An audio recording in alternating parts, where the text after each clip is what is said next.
আজকের এই সংবাদ সম্মেলনে উপস্থিত আছেন গণপ্রজাতন্ত্রী বাংলাদেশ সরকারের মাননীয় প্রধানমন্ত্রী শ্রদ্ধেয় শেখ হাসিনা, জননেত্রী শেখ হাসিনা, তারপর মাননীয় সড়ক পরিবহন সেতুমন্ত্রী জনাব ওবায়দুল কাদের এমপি, সংসদের মাননীয় উপনেতা বেগম মতিয়া চৌধুরী, মাননীয় শেখ সেলিম এমপি, মাননীয় আব্দুর রাজ্জাক এমপি,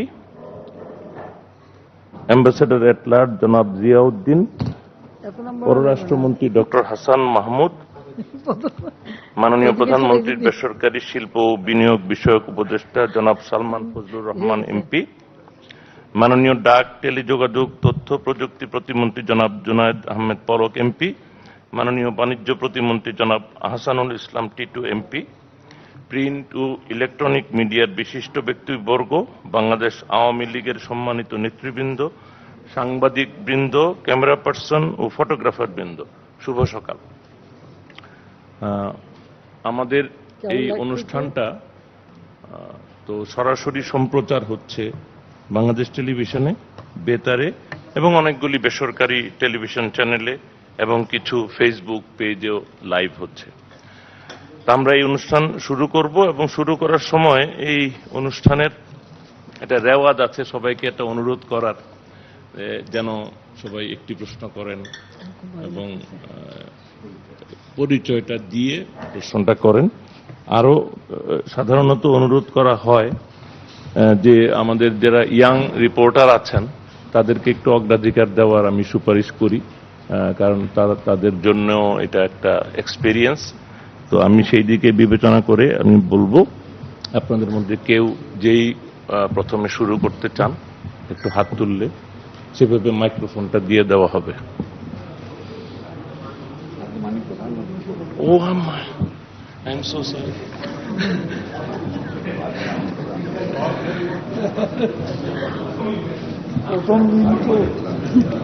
না, আমার খুব মজা লাগতেছে। কেমন লাগতেছে ওই দিক থেকে উপস্থিতি? আমার প্রশিক্ষণ চলছে। আমার আজকের সংবাদ সম্মেলনে প্রথম মাননীয় প্রধানমন্ত্রী সূচনা বক্তব্য প্রদান করবেন এবং এর পরে শুরু হবে প্রশ্ন পর্ব। আপনারা আপনাদের নাম পরিচয় দিয়ে প্রশ্ন করবেন। আমি এখন মাননীয় প্রধানমন্ত্রীকে সম্প্রতি ভারতের রাষ্ট্রীয় সফরে অংশগ্রহণ পরবর্তী এই সম্মেলনের সূচনা বক্তব্য প্রদানের জন্য সবিনয় অনুরোধ করছি। মাননীয় প্রধানমন্ত্রী, আপনাকে ধন্যবাদ। বিসমিল্লাহির রহমানির রহিম। প্রিয় সাংবাদিক বৃন্দ এবং সহকর্মীবৃন্দ, আসসালামু আলাইকুম, শুভ সকাল। ভারতের প্রধানমন্ত্রী শ্রী নরেন্দ্র মোদীর আমন্ত্রণে আমি 21 ও 22 জুন 2024 ভারতের রাষ্ট্রীয় সফর করি। 2024 সালের জানুয়ারি মাসে দ্বাদশ জাতীয় সংসদ নির্বাচনের মাধ্যমে আমাদের নতুন সরকার গঠনের পর এটাই ছিল আমার প্রথম বিদেশ দ্বিপাক্ষিক সফর। একই সঙ্গে ভারতের 18তম লোকসভা নির্বাচন পরবর্তী সরকার গঠনের পর ভারতেও ছিল এটি প্রথমবারের মতো কোনো রাষ্ট্রপ্রধান বা সরকার প্রধানের দ্বিপাক্ষিক সফর। এটা অবশ্যই আমার এবং বাংলাদেশের মানুষের জন্য অত্যন্ত সম্মানের, পাশাপাশি বাংলাদেশের সঙ্গে ভারতের সহযোগিতামূলক বিশেষ সম্পর্কেরই বহিঃপ্রকাশ। এছাড়া আমি ভারতের নবনির্বাচিত প্রধানমন্ত্রীর শপথ অনুষ্ঠানেও ভারতে গিয়েছিলাম, সেখানেও আমরা যোগদান করেছিলাম, সেটাও আপনারা জানেন। ভারত বাংলাদেশের সবচেয়ে বড় নিকটতম প্রতিবেশী এবং বিশ্বস্ত বন্ধু এবং আঞ্চলিক অংশীদার। ভারতের সাথে আমাদের বন্ধুত্ব 1971 সালে মহান মুক্তিযুদ্ধের মাধ্যমে, কারণ এই মুক্তিযুদ্ধে ভারতের কাছ থেকে আমরা সব ধরনের সহযোগিতা পেয়েছি এবং আমাদের এই যে সম্পর্কের সূচনা সেটা সবসময় অত্যন্ত গুরুত্বপূর্ণ এবং সাম্প্রতিক বছরগুলোতে দুদেশে রাষ্ট্রের সর্বোচ্চ পর্যায়ে উচ্চ পর্যায়ের মধ্যে যোগাযোগ এবং সহযোগিতা অব্যাহত রয়েছে। আমরা জানি যে ভারতের টানা 3 বারের নির্বাচিত প্রধানমন্ত্রী শ্রী নরেন্দ্র মোদী এবং তার নবগঠিত মন্ত্রিসভার শপথ অনুষ্ঠান গত 9 জুন অনুষ্ঠিত হয় এবং সেই অনুষ্ঠানে যোগ দিতে আমি 8 থেকে 10 জুন নয়াদিল্লি সফর করি। সেখানে প্রতিবেশী দেশগুলি রাষ্ট্র, সরকার প্রধান সহ অনেক বিশিষ্ট ব্যক্তিবর্গ আমন্ত্রিত ছিলেন সেই সফর আমি ভারতের রাজনৈতিক ব্যক্তিবর্গের সঙ্গে কুশল বিনিময়ের পাশাপাশি ওই অনুষ্ঠানে আমন্ত্রিত দক্ষিণ এশিয়া সহ অন্যান্য দেশসমূহের একাধিক সরকার প্রধানের সঙ্গে মত বিনিময় করার সুযোগ পেয়েছি। পাশাপাশি আলাদাভাবে আমার সঙ্গে ভুটান ও শ্রীলঙ্কা সরকার প্রধানগণের দ্বিপাক্ষিক বৈঠকও অনুষ্ঠিত হয়। এইসব আলোচনা বৈঠকে আমাদের মধ্যে পারস্পরিক সম্পর্ককে সুদৃঢ় করতে সহায়ক হবে। এবার 21 ও 22 জুন আমি রাষ্ট্রীয় দ্বিপাক্ষিক সফর করলাম। একই মাসে সরকার প্রধান হিসেবে দুবার দিল্লি সফর আমার জন্য একটা অভূতপূর্ব ঘটনা। এসবে আমাদের দুই দেশের মধ্যে ঘনিষ্ঠভাবে একে অপরের সঙ্গে কাজ করার এবং সহযোগিতা করা বা বন্ধুত্বপূর্ণ সম্পর্কেরই একটা বহিঃপ্রকাশ। এই সফরে মাননীয় পররাষ্ট্রমন্ত্রী, মাননীয় অ্যাম্বাসেডর অ্যাট লার্জ, মাননীয় বেসরকারি শিল্প বিনিয়োগ উপদেষ্টা, ডাক ও টেলিযোগাযোগ ও তথ্য প্রযুক্তি প্রতিমন্ত্রী, বাণিজ্য প্রতিমন্ত্রী এবং কয়েকটি মন্ত্রণালয়ের সচিব, উচ্চপদস্থ সরকারি কর্মকর্তা এবং কয়েকজন বিশিষ্ট ব্যবসায়ী এবং সাংবাদিক প্রতিনিধি দলও আমার সফরসঙ্গী ছিলেন। 21 জুন দিল্লি পালাম বিমানবন্দরে আমাকে বর্ণাঢ্য অভ্যর্থনা ও সাংস্কৃতিক অনুষ্ঠানের মাধ্যমে স্বাগত জানানো হয়। ওই দিন সন্ধ্যায় ভারতের পররাষ্ট্রমন্ত্রী ডক্টর এস জয়শঙ্কর আমার সঙ্গে সাক্ষাৎ করেন। এছাড়া ভারতের একটি ব্যবসায়ী প্রতিনিধি দল আমার সঙ্গে সাক্ষাৎ করেন এবং দ্বিপাক্ষিক ব্যবসা বাণিজ্য প্রসারের সম্ভাবনা ও পন্থা নিয়ে তাদের সঙ্গে বিশেষ আলোচনা হয়। এ সময় আমার সফরসঙ্গী ব্যবসায়ী প্রতিনিধি দলও সেখানে ছিলেন। একটা ছোট দল আমরা নিয়ে যাই। 22 জুন রাষ্ট্রপতি ভবনে আমাকে ভারতের প্রধানমন্ত্রী নরেন্দ্র মোদী আনুষ্ঠানিক রাষ্ট্রীয় অভ্যর্থনা জানান। সেখানে তাঁর উপস্থিতিতে আমাকে গার্ড অব অনার প্রদান করা হয়। এরপর আমি রাজঘাটে ভারতের জাতির পিতা মহাত্মা গান্ধীর সমাধিতে তাঁর প্রতি শ্রদ্ধা নিবেদন করি। দুপুরে আমি ভারতের প্রধানমন্ত্রী শ্রী নরেন্দ্র মোদীর সঙ্গে আমাদের বৈঠক হয় এবং ঐতিহাসিক হায়দ্রাবাদ হাউসে বাংলাদেশ ও ভারতের মধ্যে দ্বিপাক্ষিক বৈঠক অনুষ্ঠিত হয়। আমি বাংলাদেশ প্রতিনিধি দলের নেতৃত্ব দিই, অন্যদিকে ভারতীয় প্রতিনিধি দলের নেতৃত্ব দেন শ্রী নরেন্দ্র মোদী। বৈঠককালে প্রধানমন্ত্রী বলেন, বাংলাদেশ ভারত সম্পর্কে ক্রমাগত বিকশিত এবং দ্রুত অগ্রসর হচ্ছে। বিশ্বব্যাপী চলমান অস্থিতিশীলতা ও অনিশ্চয়তার মধ্যে প্রতিবেশীদের সঙ্গে সুসম্পর্ক এবং আঞ্চলিক সহযোগিতার উপর গুরুত্ব আরোপ করে তিনি বলেন যে তারা বাংলাদেশের সঙ্গে আরো গভীরভাবে কাজ করতে আগ্রহী। বাংলাদেশ তাদের প্রতিবেশী প্রথম অ্যাক্ট ইস্ট সমুদ্র ইন্দো প্যাসিফিক এই নীতির কেন্দ্রে রয়েছে। আমরা দুই দেশের মধ্যে পারস্পরিক সহযোগিতা ও সম্পৃক্ততার পথ এবং কর্মপন্থা নিয়েও আলোচনা করেছি। আমরা আমাদের দুই দেশের এবং জনগণের কল্যাণের জন্য আন্তরিকভাবে সহযোগিতা করার বিষয়ে সম্মতি হয়েছি। বৈঠকে আমরা অন্যান্য পারস্পরিক স্বার্থ সংশ্লিষ্ট বিষয়ের মধ্যে রাজনীতি, নিরাপত্তা, শান্তিপূর্ণ ও সুরক্ষিত সীমান্ত ব্যবস্থাপনা, সীমান্তে হতাহতের ঘটনা শূন্যে নামিয়ে আনা, বাণিজ্য সংযোগ, অভিন্ন নদী টেকসই ব্যবস্থাপনা ও পানি বন্টন, জ্বালানি ও শক্তি এবং আঞ্চলিক ও বহুপাক্ষিক সহযোগিতার বিষয়ে আলোচনা করা হয়।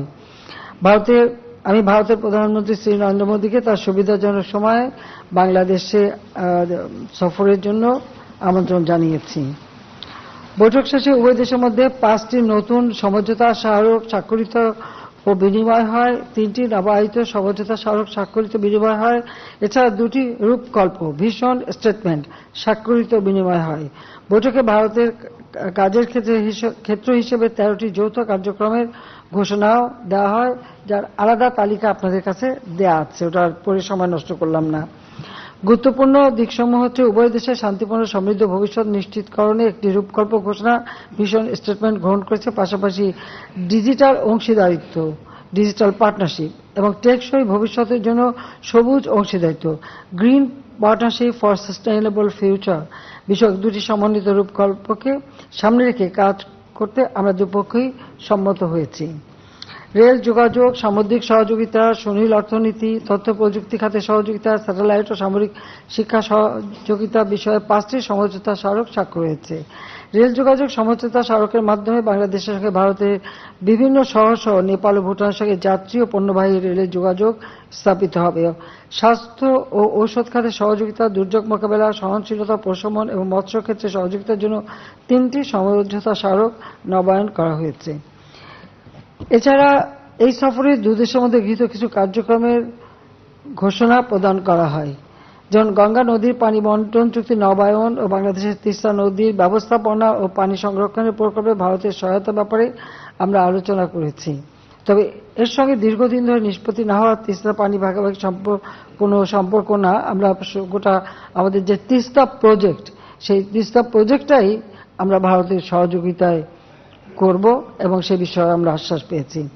বাংলাদেশ থেকে ভারতের চিকিৎসার জন্য যাওয়া রোগীদের ক্ষেত্রে ই ভিসা চালু এবং রংপুরে ভারতের একটি নতুন সহকারী হাই কমিশন প্রতিষ্ঠা করা, এতে করে মুমূর্ষু রোগীদের ভিসা আগের চেয়ে দ্রুত পরীক্ষা করানো যাবে এবং স্বল্প সময়ের মধ্যে ভ্রমণ করা সম্ভব হবে। রাজশাহী ও কলকাতার মধ্যে নতুন ট্রেন সার্ভিস, চট্টগ্রাম ও কলকাতার মধ্যে নতুন বাস পরিষেবা চালু, গেদে, দর্শনা ও হলদিবাড়ি, চিলহাটির মধ্যে দলগাঁও পর্যন্ত পণ্যবাহী ট্রেন পরিষেবা চালু। এতে করে দুই দেশের মধ্যে যোগাযোগ ও অর্থনৈতিক কর্মকাণ্ড আরও বৃদ্ধি পাবে। মূল কথাটা হলো 1965 সালে পাকিস্তান ভারত যুদ্ধের পর যে সমস্ত জায়গাগুলি বন্ধ ছিল, রেল যোগাযোগ, সড়ক যোগাযোগ এবং নৌপথ যোগাযোগ, সেগুলি আবার আমরা পুনরায় চালু করে দিচ্ছি যাতে আমাদের ব্যবসা বাণিজ্যের জন্য নতুন দুয়ার খুলে যায়। অনুদান সহায়তা আওতায় সিরাজগঞ্জে ইনল্যান্ড কন্টেইনার ডিপো আইসিডি নির্মাণ, ভারতীয় গ্রিডের মাধ্যমে নেপাল থেকে বাংলাদেশের 40 মেগাওয়াট বিদ্যুৎ আমদানি, যার মধ্যে আঞ্চলিক বিদ্যুৎ সহযোগিতা আরও বৃদ্ধি পাবে। এটা শুধু নেপাল না, ভবিষ্যতে ভুটানের সঙ্গেও হবে, সেটাও আমাদের সঙ্গে এমনি আলোচনা হয়েছে। মুক্তিযোদ্ধা প্রকল্পের আওতায় চিকিৎসা প্রত্যাশী রোগীদের জন্য খরচ সর্বোচ্চ সীমা 8 লাখ টাকা করা এবং বাংলাদেশের পুলিশ কর্মকর্তাদের জন্য প্রশিক্ষণ চালু। ইউপিআই এর ব্যবহার শুরু করার উদ্দেশ্যে দুই দেশ বাংলাদেশে রুপি কার্ড ও ভারতের টাকা পে কার্ড চালু। সমঝোতা স্মারক বিনিময় শেষে আমি এবং ভারতের প্রধানমন্ত্রী যৌথ সংবাদ সম্মেলনে বক্তব্য রাখি। পরে আমার সফর সঙ্গীদের সম্মানে আয়োজিত মধ্যাহ্নভোজে অংশ নিই। দিল্লি ছাড়ার আগে অপরাহ্নে আমি ভারতের রাষ্ট্রপতি শ্রীমতী দ্রৌপদী মুর্মু এবং উপরাষ্ট্রপতি শ্রী জগদীশ ধানখারের সঙ্গে সৌজন্য সাক্ষাৎ করি। ভারতের মহামান্য রাষ্ট্রপতি ও উপরাষ্ট্রপতির সঙ্গে সাক্ষাৎকালে আমরা দুদেশের বন্ধুত্ব এবং সহযোগিতাপূর্ণ সম্পর্কের উপর গুরুত্ব আরোপ করি। তাঁরা বিগত 15 বছরে বাংলাদেশের অভূতপূর্ব আর্থসামাজিক উন্নয়ন ও স্থিতিশীলতার ভূয়সী প্রশংসা করেন এবং আমি দুজনকে বাংলাদেশে সফর করার জন্য আমি আমন্ত্রণ জানিয়ে এসেছি। বাংলাদেশ ভারত সম্পর্ক বিগত 15 বছর একটি অনন্য উচ্চতায় উন্নীত হয়েছে, যার সুফল দুই দেশের জনগণ আজ ভোগ করছে। বিশেষ করে 2023 সালে দুই দেশের সম্পর্কে নতুন মাত্রা যুক্ত হয়েছে। গত বছর আমি এবং ভারতের প্রধানমন্ত্রী যৌথভাবে যোগাযোগ ও বিদ্যুৎ খাতে 4টি প্রকল্পের উদ্বোধন করেছি। বাংলাদেশ ভারত যৌথভাবে বাংলাদেশের জাতিপিতা বঙ্গবন্ধু শেখ মুজিবুর রহমানের বায়োপিক মুজিব একটি জাতির উপকার এই চলচ্চিত্র নির্মাণ করেছে। দক্ষিণ এশিয়ার একমাত্র দেশ হিসেবে আমি ভারতের আমন্ত্রণে G20 সম্মেলনে যোগদান করেছি। বাংলাদেশ এবং ভারত দুদেশেই নতুন সরকার গঠনের পর এই সফর আবার অনুষ্ঠিত হলো। এই সফরকালে ভারতের নেতৃত্বের সঙ্গে আলোচনার মূল বিষয়বস্তু ছিল নবনির্বাচিত দুটি সরকার কিভাবে সহযোগিতামূলক সম্পর্ককে আরও এগিয়ে নিয়ে যেতে পারে সেই বিষয়ে একটা রূপকল্প প্রণয়ন করা।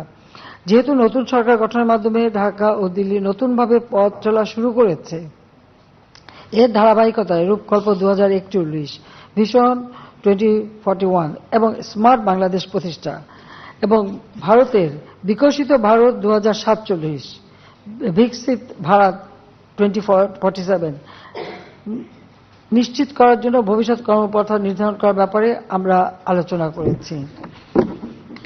এই সফর সংক্ষিপ্ত কিন্তু অত্যন্ত ফলপ্রসূ। আমি মনে করি ভারত ও বাংলাদেশের মধ্যে বিদ্যমান চমৎকার সম্পর্ককে আরও সুদৃঢ় করার ক্ষেত্রে এই সফর সুদূর প্রসারী ভূমিকা রাখবে।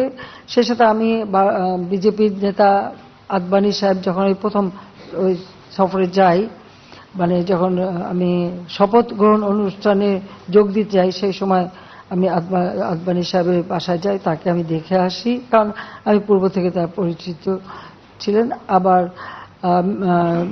মিসেস সোনিয়া গান্ধী এবং তার ছেলে মেয়ে রাহুল এবং প্রিয়াঙ্কা আমার সঙ্গে দেখা করে। এবার আমি প্রণব মুখার্জির পরিবার, তার 3 ছেলে মেয়ে, তারা এসেছিল আমার সঙ্গে, তারা দেখা করে যায়। মানে পুরনো কিছু বন্ধুদের সঙ্গে দেখা করার একটা সুযোগও সেই সাথে হয়েছে। তো আমি মনে করি সব দিক থেকেই, যদিও খুব সংক্ষিপ্ত, আমার হাতে সময় বেশি নেই, আমার পার্লামেন্ট চলছে, বাজেট সেশন, কাজে অল্প সময়ের মধ্যে আমরা যা আলাপ আলোচনা করেছি তাতে মনে করি যে আমাদের দুই দেশের সম্পর্ক আরও সুদৃঢ় হবে। আর বিশেষ করে আমাদের উভয় দেশের মানুষ আর্থসামাজিক উন্নয়নের ক্ষেত্রে আরো নতুন দ্বার উন্মোচিত হবে। তো সবাইকে আমি ধন্যবাদ জানাচ্ছি। আমার মনে হয় আপনাদের তো প্রশ্ন করার জন্য উসখুস করছে, যে দেখতেই পাচ্ছি, তো সেজন্য আপনাদেরকে আমি আমন্ত্রণ জানাই। সবাইকে ধন্যবাদ।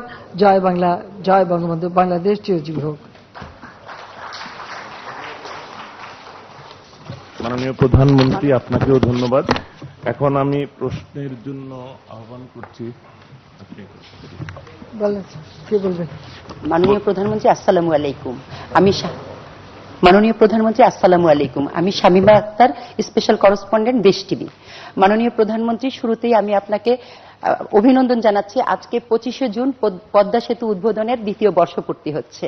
আপনার চ্যালেঞ্জে জাতি পদ্মা সেতুর যে সুফল পাচ্ছে সেটি কেবল বলার অপেক্ষা রাখে না। আমরা বেশ সারা জাতির কাছে একটি জিনিস শুনেছি, যে আপনার যে সুদূর প্রসারী চিন্তা এবং আপনার যে নিজের নেওয়া যে চ্যালেঞ্জ আপনি করতে পেরেছেন, এজন্য আপনাকে ধন্যবাদ জানাচ্ছি। মাননীয় প্রধানমন্ত্রী, ভারত বাংলাদেশের অকৃত্রিম বন্ধু 71-এ, সেই প্রমাণ তারা রেখেছে, আমরা তা দেখেছি। বঙ্গবন্ধুর হাত ধরে যে স্বাধীনতা এসেছে, সেই স্বাধীনতায় ভারত আমাদের পাশে ছিল। আপনি গত 15 দিনে 2বার সফরে গিয়েছেন ভারতে। নরেন্দ্র মোদী 3য় মেয়াদে ক্ষমতায় আসবেন বলে আপনাকে আমন্ত্রণ জানিয়েছিলেন শপথে। বোঝা যায় যে আমাদের বন্ধুত্ব অটুট আছে।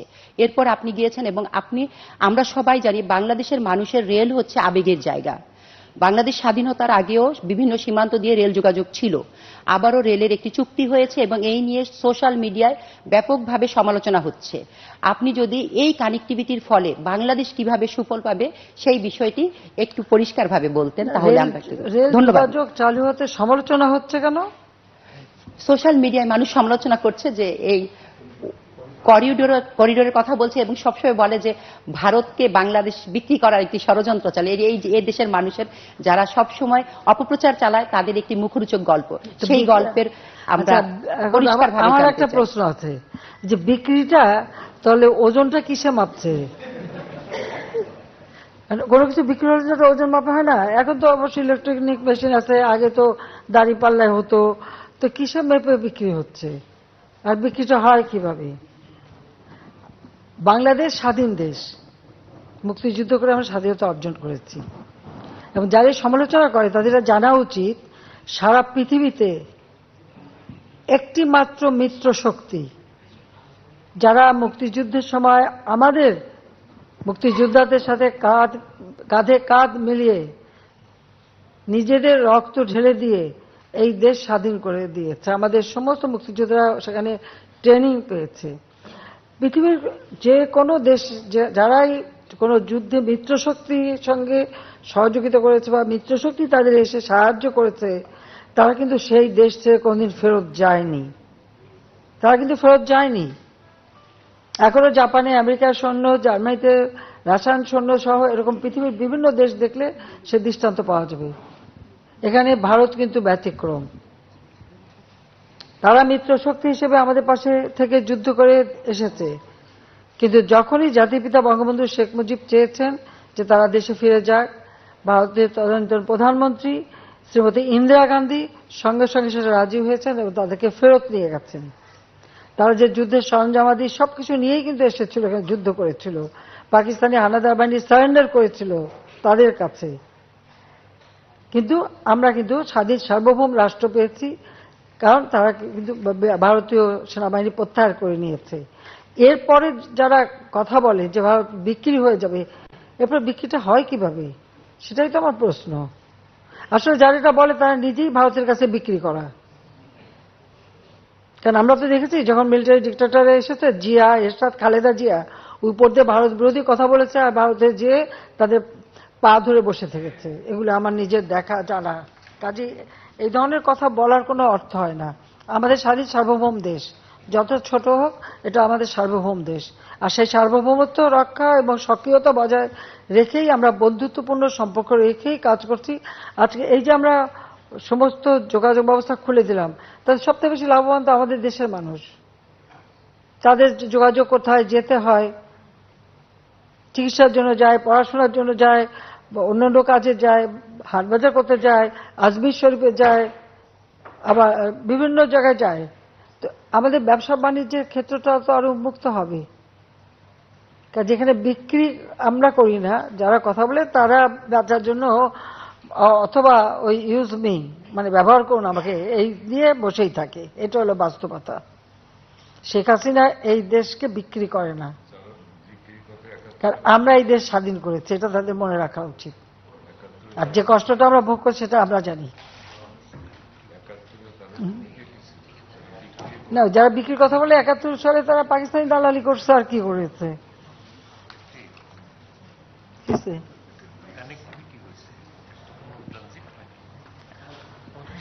না না, একটা দেশের মধ্যে হয়তো ট্রানজিট দিলেই বা ক্ষতিটা কি?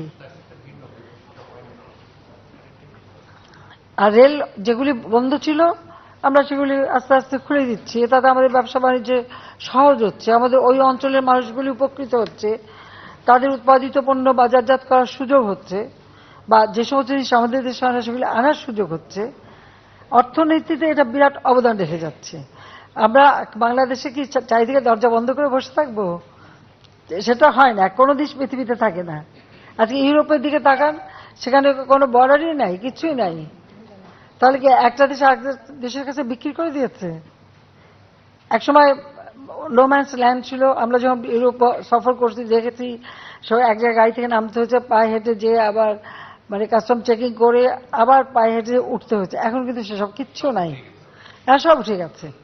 কিন্তু প্রত্যেকটা দেশ সভরেন দেশ, স্বাধীন দেশ, কেউ কাউকে কিন্তু বিক্রি করেনি। তা আমরা সাউথ এশিয়াতে কেন এই বাধা দিয়ে রাখবো? কারণ আমাদের দেশের মানুষগুলির কথা চিন্তা করতে হবে, কারণ আমাদের মানুষের ভাগ্য পরিবর্তন করাটাই আমাদের সব থেকে বেশি প্রয়োজন। ধন্যবাদ। আর কি? মাননীয় প্রধানমন্ত্রী, আমি মেয়েরা এগিয়ে আছে। আমি ফারহানা ইয়াসমিন জুথি, ডিবিসি নিউজে কাজ করি। আপনার কাছে আমার প্রশ্ন, স্বাস্থ্য খাতে এবং চিকিৎসা খাতে, ঔষধ শিল্পে আমাদের ভারতের সাথে যে চুক্তি নবায়ন হয়েছে সেখানে বাংলাদেশের মানুষ কি ধরনের আরো সুবিধা পেতে পারে, বা দাম কমবে কিনা, আমরা কম খরচে আমাদের দেশের মানুষ চিকিৎসা সেবা পাবে কিনা? আমাদের ওষুধ শিল্পে অনেক কাঁচামাল, অনেক কিছু আনতে হয় ওখান থেকে। আর কিছু কিছু যে ওষুধ আছে যেটা আমরা এখনো উৎপাদন করি না, কিন্তু করতে পারছি না। যদিও আমাদের ফার্মাসিউটিক্যাল বা আমাদের ওষুধ শিল্প অনেক উন্নত, এবং আমরা পৃথিবীর বিভিন্ন দেশে সেটা রপ্তানিও করি, প্রায় ১০০-১৫০ দেশে আমরা রপ্তানি করি। এরপরে কিছু কিছু বিশেষ ওষুধ থাকে যেটা হয়তো আমাদের দেশে এখন সেভাবে হয়, মানে ইন্ডাস্ট্রি গড়ে ওঠেনি। তো সেই ক্ষেত্রে আমাদের দেশের মানুষ লাভবান হবে।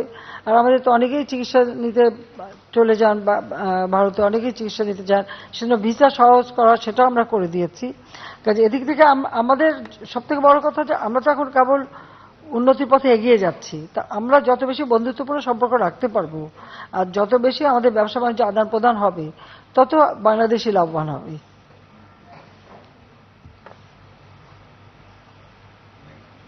সবাই আজকে চুপচাপ। হ্যাঁ, কিছু বলার নাই।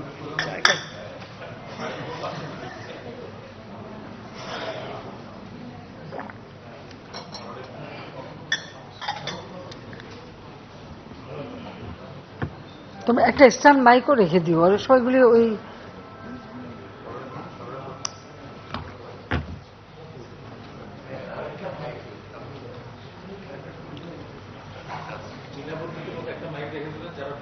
হ্যাঁ, আসলে চাইনিজ পদ্ধতি।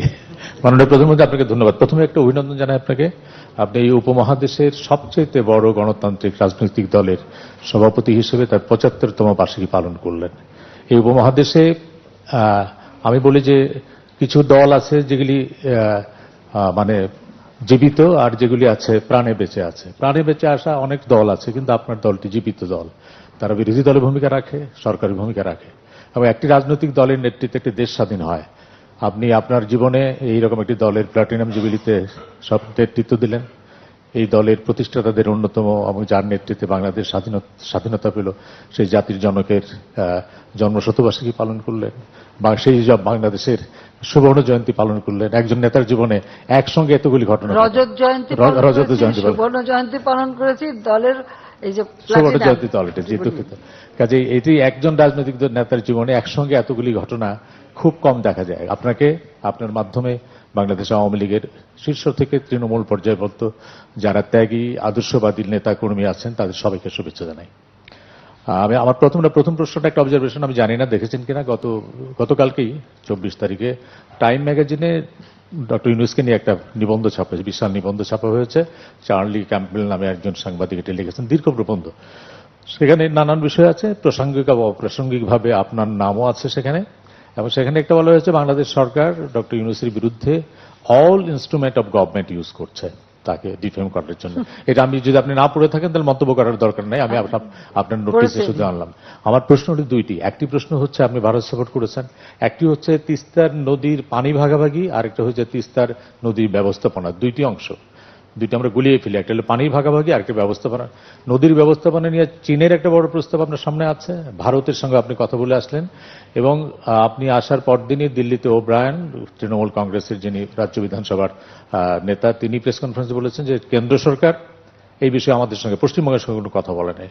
কালকে আমরা দেখেছি মমতা ব্যানার্জি একটা দীর্ঘ চিঠি দিয়েছেন কেন্দ্রীয় সরকারকে যে তাকে বাইপাস করে তিস্তা গঙ্গা নিয়ে যে কাজ করা হচ্ছে এটিতে তার সায় নাই। এক, দুই নম্বর, শুধুমাত্র তিস্তা না, তার বক্তব্য হচ্ছে যে 2026 সনের মধ্যে আমরা গঙ্গার যে চুক্তিটা নবায়ন করব সেটিতেও তার মতামত নিতে হবে। তো এই জটিল সমস্যাটা কিভাবে সামলাবেন বা আমরা আমাদের জন্য কিভাবে স্বস্তির নিঃশ্বাস, সেটা আপনার কাছে জানতে চাই।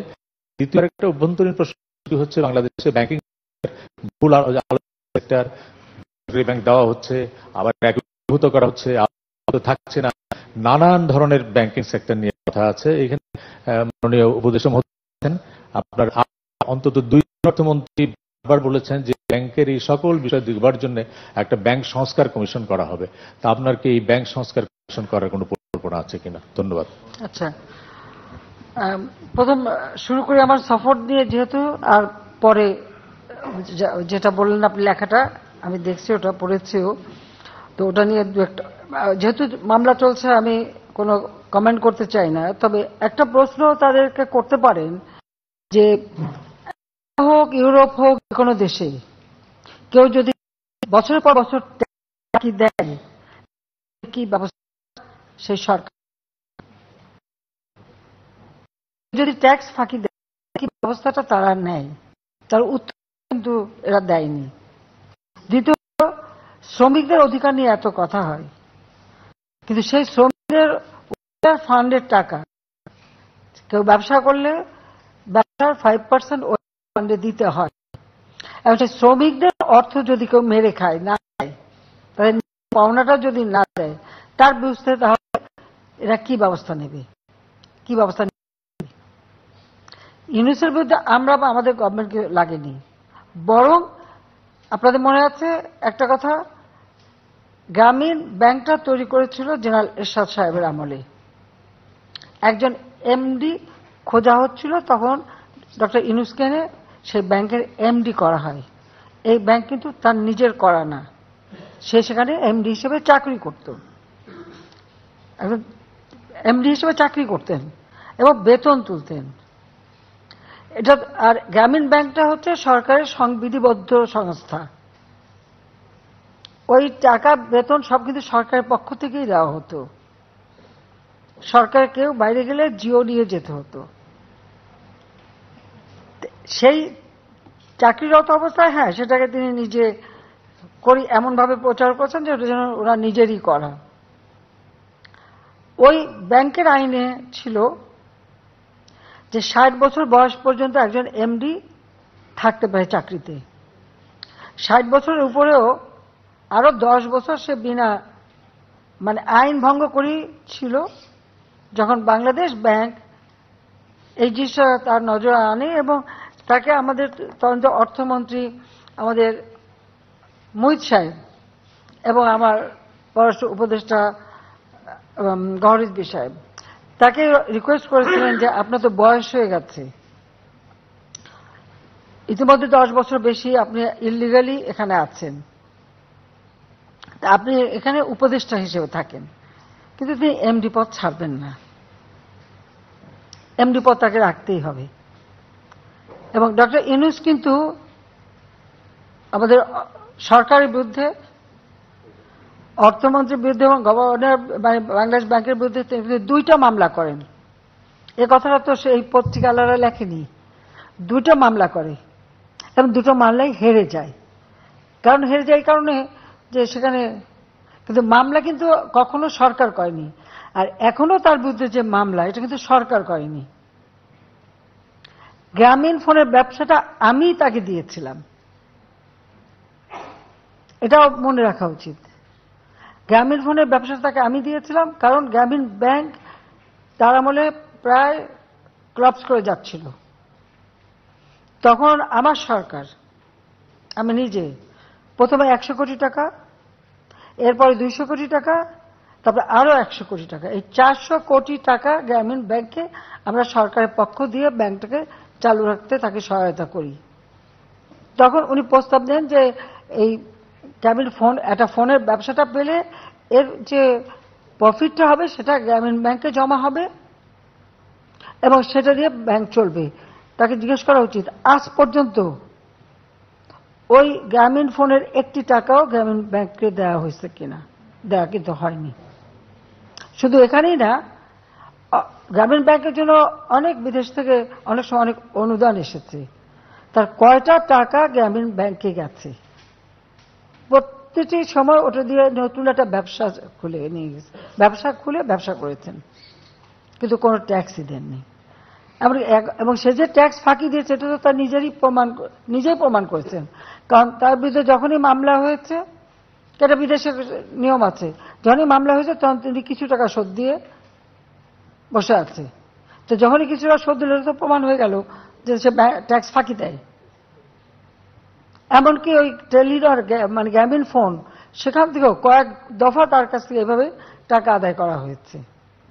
আর লেবারদের যে ওয়েলফেয়ার ফান্ডের টাকা দেয়নি 2006 সাল থেকে 1টি পয়সাও দেয়নি। তখন লেবাররা মামলা করেছে, মামলা কিন্তু সরকার করেনি। লেবাররা লেবার কোর্টে মামলা করছে, সেই মামলায় সে শাস্তি পেয়েছে। এখানে আমার কি দোষ? বরং আজকে তিনি যে উঠেছেন সেখানে সবথেকে বেশি সহযোগিতা তো আমি করেছিলাম। তার micro credit summit, micro credit internationally খুব গ্রহণযোগ্য ছিল না। তো আমি কো চেয়ার হিসেবে অংশগ্রহণ করি, জাতিসংঘে প্রস্তাব আনি এবং আমি সবাইকে বুঝাই। কারণ আমি ভাবতাম যে এটা বোধহয় খুব ভালো, মানুষের খুব দারিদ্র্যমুক্ত করে। কিন্তু ধীরে ধীরে পরবর্তীতে আমি দেখলাম যে এটা দারিদ্র্যমুক্ত না, এটা দারিদ্র্য লালন পালন করে। আর ওই গরিব মানুষগুলি দিন রাত কাজ করার পর যে উচ্চ হারে সুদ দিতে হয়, প্রথম সুদ সেটা যখন দিতে পারে না তখন আরেকটা লোন দিয়ে ওই আগে লোন পূরণ করে তারপরে তাকে সে মানে আবার সে দ্বিগুণ সুদের হার পড়লে করতে করতে প্রায় 40-45 ভাগ সুদ দিতে হতো তাদেরকে। অনেকের এমনকি যশোরে যে একটা এলাকায় হিলারি ক্লিন্টনকে নিয়ে যে সমস্ত পরিবারকে মাইক্রো ক্রেডিট দিয়েছিল সে পরিবারগুলি কোথায় এখন? খোঁজ করেন। জমি জমা সব বেঁচে দিয়ে ওখান থেকে তারা পালিয়ে যেতে বাধ্য হয়, অনেকে আত্মহত্যা করেছে এই সুদের চাপে। আমি তাকে টাকা দিয়ে বলছিলাম যে এত সুদ না নিয়ে তারা যেন একটু সহনশীল করে দেয় মানুষকে, যে মানুষ সত্যিকার যেন দারিদ্র থেকে উঠে আসতে পারে। এতই যদি করে থাকে যে দারিদ্র বিমোচন হলো না কেন বাংলাদেশে? দারিদ্র বিমোচন করলাম তো আমি। আজকে 41.6 থেকে নামিয়ে আমি 18.7 নামিয়ে এনেছি এই মাত্র 15 বছরে। সে ক্রেডিটও নেয়, সেটাও কেউ কোনো কোনো এরকম আপনার আন্তর্জাতিক সংস্থা লিখে ফেলে এটা ওই গ্রামীণ ব্যাংক ব্র্যাক অমক সমক করে ফেলেছে।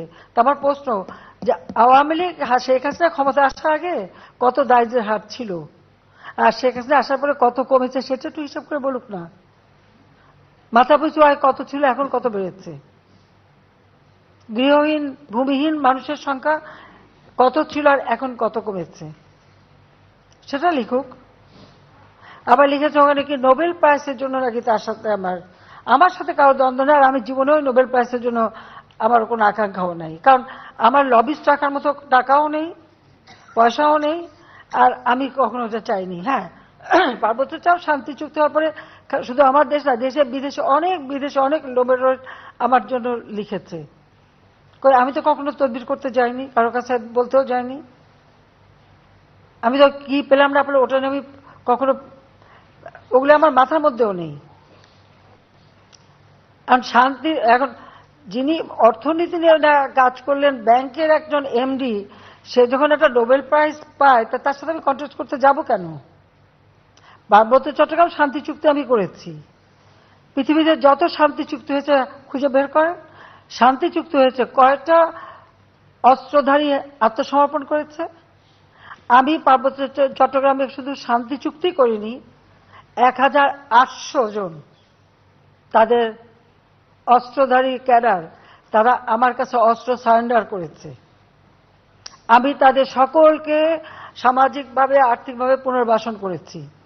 64,000 শরণার্থী ছিল ভারতে, আমি সকলকে ফিরিয়ে এনেছি, তাদেরকে আমি প্রতিষ্ঠিত করেছি। পার্বত্য চট্টগ্রামে শান্তি প্রতিষ্ঠা করার ফলে আজকে সেখানে ব্যাপক উন্নয়ন হয়েছে। এর আগে কি অবস্থা ছিল? শেখ হাসিনা ক্ষমতা আসার আগে পার্বত্য চট্টগ্রামে কতজন যেতে পারতেন? এখানে যদি কেউ বিদেশে যদি আমার নামে প্রস্তাব দেয়, আমরা তো ছুটে যাইনি তাদের কাছে। আমার কাছে অনেকে আসছে, আমার নাম না, আমার সমস্ত পুরস্কারের দরকার নাই। আর এই পুরস্কার আমি দেখেছি, এটা আন্তর্জাতিকভাবে যারা পায়, এখানে কোনো তাদের কতটুকু অবদান সেটা না, এখানে আলাদা একটা রাজনৈতিক একটা উদ্দেশ্য থাকে। কাজে ওর মধ্যে আমার কোনো আকাঙ্ক্ষা নেই। আর বলে দিল যে ওটা নিয়ে নাকি আমি ওনাকে মানে জেলাসি বা ওনাকে, ওনার উপরে মামলা করছে তার লেবাররা, এবং প্রত্যেক এলাকায় লেবাররা যখন তাদের দাবি পেশ করেছে, দাবি পেশ করার সাথে সাথে তাদের প্রমোশন হয়েছে, তাদেরকে স্যাক করে দিয়েছে, সবাই মামলা করেছে। আমি তো জানতামও না যে এটা, এবং লেবার কোর্টের মামলা শাস্তি পেয়েছে। তো লেবারদের কি কোনো অধিকার নাই? যারা এত লেবার নিয়ে কথা বলে, মানবাধিকারের কথা বলে, এত কিছু বলে, তারা কোথায় এখন? তারা চুপ কেন? তারা কি এই লেবারদের পাশে এসে দাঁড়িয়েছে? দাঁড়ায়নি। লেবারদের ন্যায্য পাওনা একজনে মেরে খাচ্ছে, চুরি করে খাচ্ছে, সেটা বলেছে কখনো? আর আমেরিকা থেকে শুরু করে ইউরোপ, ইংল্যান্ড, কেউ যদি ট্যাক্স ফাঁকি দেয়, সাথে সাথে তাকে অ্যারেস্ট করবে, তার সমস্ত সম্পত্তি বাজেয়াপ্ত করে বিক্রি করে দেবে। এটাই তাদের নিয়ম। তো সেটা দেখে না কেন যে যিনি সমানে ট্যাক্স ফাঁকি দিয়ে যাচ্ছেন, আর প্রতিবার তার উপরে মামলা দিয়ে তার কাছে আদায় করতে হচ্ছে। যারা লিখেছেন তারা এই অনুসন্ধানটা একটু করুক। এবং আরো অনেক বিষয় আছে, আমি সব বলতে চাই না, আমি এটা বলতেও চাইনি কখনো। পলিটিক্যাল পার্টি করতে গেছিল, সেটাও লিখেছে। যখন সেই 2007 সাল,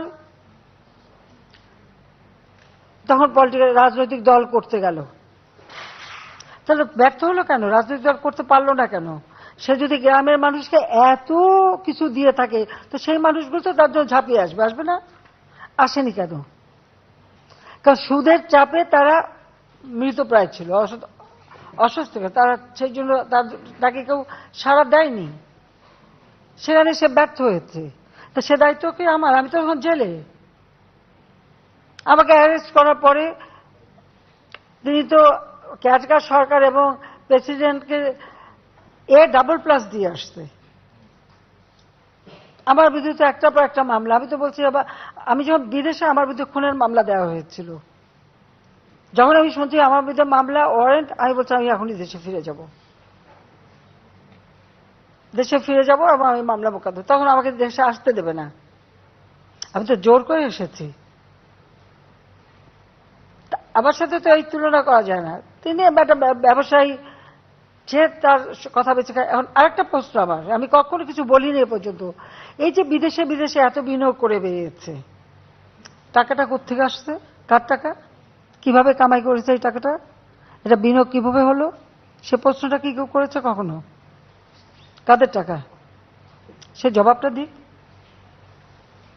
একটা সরকারি চাকরি, মানে একটা সংবিধিবদ্ধ সংস্থায় চাকরি করার অত অবস্থায় সে বাইরে বিদেশে ব্যবসা করে, আমাদের আইন কি বলে? তারপর তাকে সবাই মিলে মানে আমরা তুলেছি, এটা ঠিক। তা এখন সবকিছু দোষ আমার, কারণ আজকে সব থেকে বেশি যাকে আমি দিলাম তার গ্রামীণ ব্যাংক যখন অচল হয়ে গেছে, সম্পূর্ণ গ্রামীণ ব্যাংক শেষ হয়ে যাচ্ছে। সেই 96, 97 সাল, 98, 79 সাল, ওই 98, 79 সেই সময় 89 মানে কত 99 সাল, এই 98-99 সাল যখন আমার বন্যা 3 মাস ধরে বন্যাতে আমরা সেই পর্যদস্ত অবস্থা, কিভাবে মানুষকে বাঁচাবো সে ব্যস্ত। সেই সময় গ্রামীণ ব্যাংক বসে যায়, তখন যদি 400 কোটি টাকা দিয়ে ব্যাংক আমি রক্ষা করে দিয়েছি, এটুকু কৃতজ্ঞতা তো মানুষের থাকা দরকার। আর তাকে যে টেলিনরের সাথে পার্টনারশিপে যে ব্যবসাটা আমি দিলাম, ফোনে আমাকে বললো গ্রামের মেয়েদেরকে ফোন দেবে, সেই ফোন দিয়ে মেয়েরা অর্থ উপার্জন করবে। কয়টা আমি অর্থ উপার্জন করতে পেরেছি?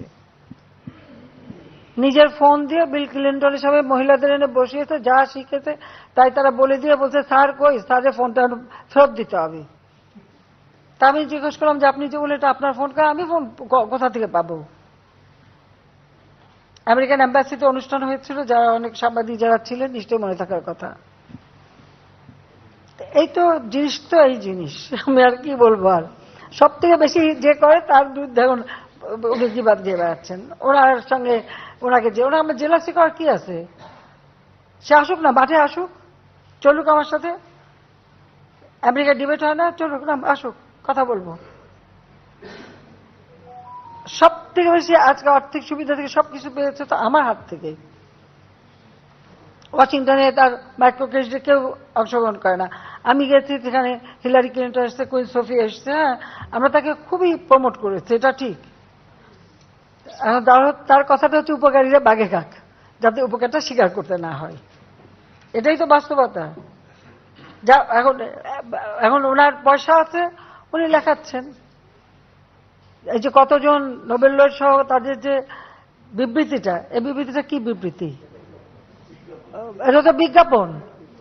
তো উনি যদি এতই পপুলার হবে, তার বিজ্ঞাপন দিয়ে এতজনের ইয়ে করতে হবে কেন, নাম দিতে হবে কেন? তার জন্য সারা পৃথিবী ঝাঁপিয়ে পড়বে। কেউ তো আমাকে একজনও কেউ বললো না, কেউ তো বললো না। সে কথাটা একটু চিন্তা করে দেখেন। আমি আমার একটা মামলা চলছে, আমি জানি না এটা সাবজুডিস হবে কিনা, আমি কথা বলতে চাই না, কিন্তু যেহেতু প্রশ্ন করেছে, আমার মনে 2-4টা কথা না বললে মানুষ বোধহয় ভুল বুঝতে থাকবে। শেখ হাসিনা কারোর সাথে জেলাসি করে না। Sheikh Hasina father of the নেশনের মেয়ে, বঙ্গবন্ধু শেখ মুজিবের মেয়ে। অন্তত এই জায়গাটায় কেউ আসতে পারবে না। আর সেটাই আমার গর্ব, সেটাই আমার গর্ব। প্রধানমন্ত্রী এটা তো একটা সাময়িক ব্যাপার, কিন্তু আমি তো বঙ্গবন্ধু শেখ মুজিবের মেয়ে। আমি দেশও বেচি না, দেশের স্বার্থ বেচি না। আমি সবসময় দেশের স্বার্থ রক্ষা করেই চলি। তার জন্য অনেকবার ক্ষমতা আসতেও পারিনি, আমার কিচ্ছু আসে যায় না। আমার দেশের স্বাধীনতার সার্বভৌমত্ব রক্ষা, আর দেশের মানুষের মাথা যেন উঁচু থাকে, আমার সবসময় সেটাই কাজ। আমি এর কাছে ধর্ণা দিয়ে বেড়াই না। কারণ এখন জায়গায় জায়গায় দুয়ারে, হ্যাঁ, এখন যে হচ্ছে মামলা সাজাপ্রাপ্ত আসামি, সে তাই সাজাপ্রাপ্ত আসামির পক্ষে এত কথা লেখে কিভাবে? ওই সাংবাদিককে জিজ্ঞেস করেন। সে যে কনভিক্টেড, এবং সেটাও লেবার কোর্টে, সরকারের কোর্ট না, লেবার কোর্টে। আইএলও কনভেনশন এবং প্রোটোকলে আমরা সিগনেচার করেছি। আমরা লেবারের স্বার্থ রক্ষা করতে বাধ্য, এখানে আমাদের কিছু করার নেই। গেল। আসেন ব্যাংকিং সেক্টর নিয়ে। আমাদের আমলে আমরা সবথেকে বেশি প্রাইভেট সেক্টর খুলে দিয়েছি। হ্যাঁ, ব্যাংকিং সেক্টরে কেউ ভালো চালাচ্ছে, কেউ খারাপ চালাচ্ছে, কোনো সময় অনেকে ঠিকমতো চালাতে পারে না। এটা ব্যাংক একটা চিরাচরিত নিয়মই আছে। যদি কোনো ব্যাংক দুর্বল হয়ে যায়, তাকে সহযোগিতা করা, বা একটা ব্যাংকের সাথে আরেকটাকে মানে মার্জ করে দেওয়া, বা সেটাকে যাতে চালু হয় ভালোভাবে। অর্থাৎ যারা সেখানে আমানত রাখে, এই আমানতকারীদের সংরক্ষণের ব্যবস্থা করা, এটা কিন্তু দায়িত্ব, রাষ্ট্রের দায়িত্ব, এবং সেটাই পালন করার চেষ্টা করা হচ্ছে। তারপরেও কিছু মানুষ তো লোভী হয়ে যায়, টাকা পয়সার লোভ এত বেড়ে যায় যে দেশ থেকে বিদেশে রাখতে যে তারপরে শেষে দেশ ছেড়েই ভাগতে হয়। সেই অর্থ বানিয়ে লাভটা কি হলো? এতই অর্থ বানিয়ে ফেললো যে শেষে আর দেশেই থাকা যায় না, তাহলে লাভ হয় কি? এটা তো মানুষ চিন্তা করে না আসলে, এটা হচ্ছে নেশার মতো পেয়ে যায়, বোধহয় নেশার মতো পেয়ে যায়, সেটা হলো বাস্তব কথা। তো তবুও আমি একটু বলবো যে যেখানে যেটুকু সমস্যা আছে সেগুলি সমাধানের জন্য আমরা ব্যবস্থা করছি, তার জন্য আমরা আইনও করেছি এবং এবারে বাজেটও তো আমরা দিয়েছি। ধন্যবাদ অনেক। আসলে কি আছে না? ও তিস্তা, না তিস্তা আমরা প্রজেক্ট নিয়েছি, তিস্তা প্রজেক্ট, তিস্তা পুরো নদীটাকে ড্রেজিং করা, বাঁধানো, পানি সংরক্ষণ, এই সমস্ত বিষয় সেটা নিয়ে আলোচনা হয়েছে। এবং তিস্তা এবং গঙ্গার জন্য আমার বিশেষ করে গঙ্গা চুক্তি 2026-এ ওই চুক্তির মেয়াদ শেষ হবে, তবে এটা যদি নবায়ন নাও হয় চুক্তি কিন্তু অব্যাহত থাকবে। তবে এখানে যেহেতু চুক্তির মেয়াদটা শেষ হবে, 30 বছর মেয়াদী চুক্তি আমরা করেছিলাম, তো এটা প্রধানমন্ত্রী নরেন্দ্র মোদী বলেছেন, আমরা এটাই হচ্ছে যে একটা টেকনিক্যাল গ্রুপ করা হবে, যে যেটা মমতা ব্যানার্জি বলেছেন, হ্যাঁ ওটা ওনার খুব ওনার সঙ্গে আলোচনা করেনি, উনি তো ছিলেন না দিল্লিতে, আমি নিজেই তো যোগাযোগ করার চেষ্টা করছি, তখন ছিলেন না, থাকলে নিশ্চয়ই ওনাকে নিয়ে আমরা আলোচনা করতাম, আমি করতাম। আর আগে যে ফোন নাম্বারটা ছিল, ওনার একটা মোবাইল ফোন নাম্বার ছিল, আমি অনেক ইলেকশন উনি যখন জিতছেন তখনও চেষ্টা করেছি, পরে শুনলাম যে এখন আর মোবাইল ফোন ব্যবহার করেন না। যাই হোক, আমার কথা হচ্ছে যে কাউকে বাদ দেওয়া হবে না, আর এখানে টেকনিক্যাল গ্রুপ আসবে, কথা বলবে, আলোচনা করবে, তারপরে সমঝোতা হবে। আর মমতা ব্যানার্জির যে চিঠি, সেটা তো উনি লিখেছেন ওনার দেশের প্রধানমন্ত্রীকে, এটা তো তাদের আভ্যন্তরীণ ব্যাপার, এখানে আমার তো কিছু বলার নাই, এটা সম্পূর্ণ ভারতের আভ্যন্তরীণ ব্যাপার। এ ব্যাপারে আমার তো নাক গলানোর কোনো দরকারও নাই, কিছু বলার দরকার নেই। আমার সাথে সকলের সম্পর্ক ভালো, মমতা ব্যানার্জির সম্পর্কও খুব ভালো, আবার প্রাইম মিনিস্টার নরেন্দ্র মোদী তাদের সঙ্গে সম্পর্ক ভালো, অন্যান্য সব দলের সঙ্গে আমার সম্পর্ক ভালো। আমি এটুকু বলতে পারি যে ভারতের প্রত্যেকটা দল মত নির্বিশেষে সকলের সঙ্গে আমার একটা সুসম্পর্ক আছে। আর তিস্তা, আমাদের তিস্তা প্রজেক্টটা, এটা তিস্তা প্রজেক্ট কিন্তু আজকের না, আমার মনে হয় সেই যুক্তফ্রন্টের যে 21 দফা সেখানেও বোধহয় এটা দেওয়া ছিল, এবং আমাদের আওয়ামী লীগের বিভিন্ন এসে কিন্তু এইটা ছিল যে তিস্তা প্রজেক্ট করতে হবে। তো সেই তিস্তা প্রজেক্টটা এবার করার জন্য ভারত সহযোগিতা করবে এবং আমাদের যৌথ কমিটি হবে, এবং সেটাকে কিভাবে তিস্তা, এটা খালি পানির ভাগাভাগি বিষয়টা না, শুধু গোটা তিস্তা নদীটাকেই পুনরুজ্জীবিত করে আমরা ওই উত্তরাঞ্চলে সেচের ব্যবস্থা করা, অধিক ফসল যাতে হয়, নেভিগেশনের ব্যবস্থা করা, সেটাই আমরা করব। এটাই আমাদের সিদ্ধান্ত। আর গঙ্গা পানির যে চুক্তিটা, এটা আবার নবায়ন করার জন্য আলোচনা হবে, টেকনিক্যাল গ্রুপ আসবে, দেখবে, তারপর এটা হবে। তো এখানে মমতা ব্যানার্জি একটা কথা বলছেন, আমি এটা সমর্থন করি, সেটা হলো আসলে তাদের তো নদীগুলি ড্রেজিং করা উচিত। ফারাক্কায় সিল্ট জমে যাচ্ছে, অন্যান্য নদীগুলিতে সিল্ট জমে যাচ্ছে, এই ড্রেজিং এর কাজটা যদি তারা করতে পারেন, তাহলে ওই তাদের যে পানির অভাবটা, বিশেষ করে পানীয় পানির যে অভাবটা, সেই অভাবটা কিন্তু থাকে না। সেটা তিনি কেন্দ্রকে লিখেছেন, আমার মনে হয় কেন্দ্রের এটা মানে করলে, আসলে নদী ড্রেজিং করলেই কিন্তু অনেক পানির সমস্যাটা সমাধান হয়। যেমন আমরা শুরু করেছি আমাদের দেশে, আমরা কিন্তু নদী ড্রেজিং করাতে আজকে বন্যা হলেও বন্যার ক্ষতিটা কিন্তু ওই সেরকম আগের মতো হয় না, কারণ নদীতে পানির ধারণ ক্ষমতাটা তো বাড়াতে হবে। শুধু তাই না, আমার নির্দেশ হচ্ছে এইভাবে যে নদী যতটুকু নদী ততটুকু, আর কতটুকু ড্রেজিং হবে সেটা হিসেব করে করতে হবে। ওই যে মরফোলজি টেস্ট করা, এগুলি করে সমীক্ষা করে তারপর করবে। পাশাপাশি একটা বাফার জোন রাখতে হয়, কারণ আমাদের বর্ষাকালে যে পানিটা বাড়ে, এই পানিটাও যেন ধারণ করতে পারে নদী, তারপরে তার একটা জায়গা যেটা বাফার জোন বলে। এরপরে হচ্ছে বাঁধের আগে কিন্তু ওই জায়গাটা থাকতে হবে যে নদীর পানিটা বাড়লে পরে সেই পানিটা যেন ধারণ করা হয়। ওই পানিটা আবার শীতের দিকে যখন কমে যায়, তখন ওই জায়গাটা কিন্তু আবার চাষ করা যায়, ওখানে আমরা চাষ করি, ওখানে ফসল হয়, আবার বর্ষার সময় জায়গাটা পানি ভরে যাবে। বাংলাদেশের নদীগুলি ঠিক এইভাবে আমাদের মানে ব্যবস্থা নেওয়া দরকার, তাহলেই কিন্তু আমাদের অনেক সমস্যা সমাধান হবে। কথাগুলি বললাম, এটা কিন্তু আমার কথা না, এটা আমি আমার বাবার মুখে বারবার এই গল্পগুলি শুনতাম, এটা তিনি আমাদের শিখিয়েছেন, তার কাছ থেকেই শোনা। কাজে এই যে নদীর ড্রেজিং, এবং এটা ওনার কাছে শুনেছি যে দ্বিতীয় বিশ্বযুদ্ধের আগে নিয়মিত নদীগুলির ড্রেজিং হতো, কিন্তু দ্বিতীয় বিশ্বযুদ্ধের সময় সেই ড্রেজারগুলিকে কনভার্ট করে ফেলা হয় গানবোটে, এবং সেগুলি ব্যবহার করা হতো গানবোট হিসেবে। ওই ড্রেজিং এর এটা পাটা ফেলে দিয়ে ওটাকে জাহাজ হিসেবে ব্যবহার করা। তারপর থেকে এই ড্রেজিংটা বন্ধ। আগে একদম নিয়মিত ড্রেজিং হতো, একবার শীতকাল সব নিচে নেমে যেত দক্ষিণ থেকে, একবার ড্রেজিং করে করে যে বেশিরভাগ ড্রেজার থাকতো আসামের ওই অঞ্চলে, কারণ ওরা নিচের থেকে কেটে কেটে উপরে চলে যেত, ওখানেই থেকে যেত। এগুলি আব্বার মুখে গল্প শোনা। কাজে আমরা ওইটার থেকে মাথায় আমরা নদী ড্রেজিং করা, নদী পার, শুধু পার বা বাদ দিলে তো হবে না, তো বাদ দেবো আর নদীর বেড উঁচু হতে থাকবে। কারণ আমরা কিন্তু নিচে এবং সমতল ভূমি, উপর থেকে যত পলি আসে পলিটা কিন্তু আমাদের এখান থেকেই বঙ্গোপসাগরে চলে যায়। এখন যেমন সিলেটে যখনই বন্যা হয়েছে, আমি আগেই সবাইকে সতর্ক করছি, সিলেটে আসামে বন্যা, সাথে সাথে সিলেটে বন্যা, সিলেট বিভাগ আর কি, ওই বন্যার পানি নেমে আমাদের উত্তর অঞ্চল, মধ্য অঞ্চল, এরপর সেটা দক্ষিণে নামবে। ওই নামতে নামতে যে পানি যতটুকু আমার মাটির নিচে চুষে নিতে পারবে সেটুকু কমবে, কিন্তু বৃষ্টি হলে থাকবে, কিন্তু পানিটা ওখান থেকে নামবে। তবে আমাদের জন্য এই যে খরা, প্রচন্ড খরা গেল, খরার পরে এই যে বন্যাটা এবং এটা যে যাচ্ছে, এটা আমাদের মাটির জন্য কিন্তু খুব ভালো হলো, কারণ মাটিগুলো উর্বর হলো, নদী খাল বিল আমাদের পুকুর সেখানে পানি আসলো। আর যদি বন্যা আসে তখন আমাদের এই যে জলোচ্ছ্বাসের যে লবণাক্ততা, এটাও কিন্তু ধুয়ে যাবে।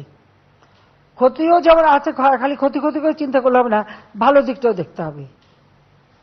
এরপর যদি আমাদের বন্যা হয়, তাহলে এখন যে লবণাক্তের ফলে আমাদের পুকুর নদী জমিতে যে লবণ দেখা দিচ্ছে, এটা কিন্তু ধুয়ে চলে যাবে, যেটা আমাদের ফসল, প্রত্যেক বন্যার পর কিন্তু ফসল ভালো হয়।